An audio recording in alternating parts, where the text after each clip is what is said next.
Well, hello. Hope all is well. Welcome to the fastest 5 minutes of your entire week. We finished up a sermon series called Putting Steel in Your Spine.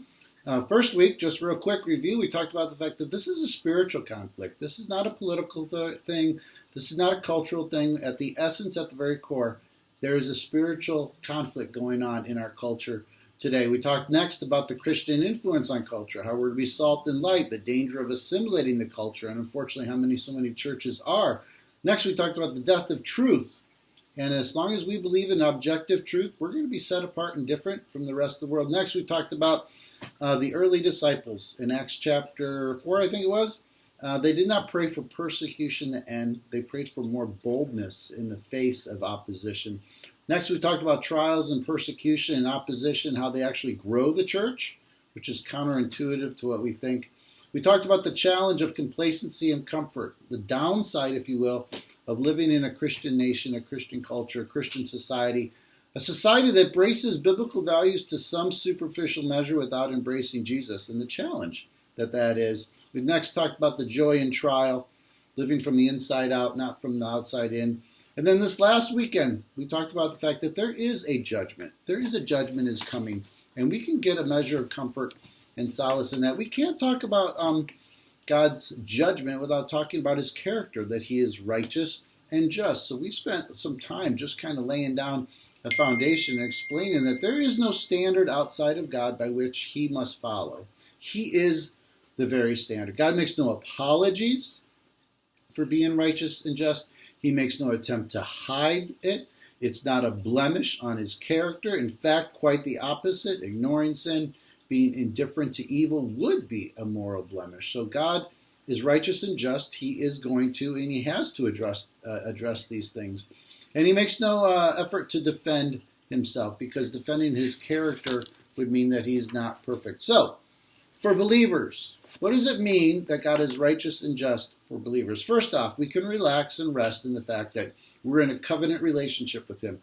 We have salvation because of the cross. That is a result of God being righteous and just. But secondly, the thing we don't think about so often is that there is an accountability for us. 2 Corinthians 5:10. For we must all appear before the judgment seat of Christ, so that each of us may receive what is due for the things well done in the body, whether good or bad. This verse and Romans 14:10 through 12, both are written to Christians. It's about the judgment seat of Christ. It involves us giving an account. It's called the Bema seat. It's when the judge gave out crowns for first, second, and third place. If you think about the Olympics, again, it has nothing to do with our salvation, but it has to do with accountability and rewards. What will be judged? What we did.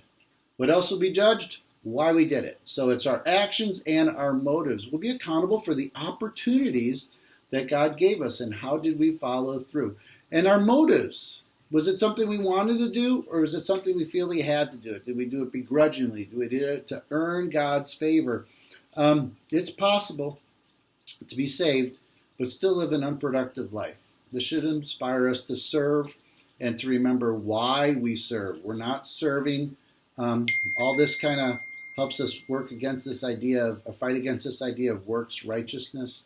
Motives matter. Okay, and then we talked about the fact, I'll skip a little bit, what does it mean to the world that God is righteous and just? We talked about the parable of the wheat and tares. Jesus says this, let both grow together, wheat and tares, wheat and weeds. Let both grow together until the harvest. At that time I tell the harvesters, first collect the weeds and tie them in the bundles to be burned, then gather the wheat and bring it into my barn. Revelation 20:11 through 15 talks about a great white throne judgment. Does it put steel in your spine? Does it help you deal with the frustration of culture when you know that there is an ultimate accountability for the actions of people? Especially when it comes to leaders. In the Old Testament, Proverbs 16:12, it is an abomination for kings to commit wicked acts, for a throne is established on righteousness.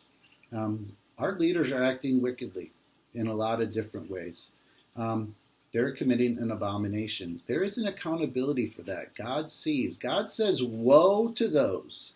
In Isaiah 5, he says, woe to those that say evil is good and good is evil. You see that played out on the news.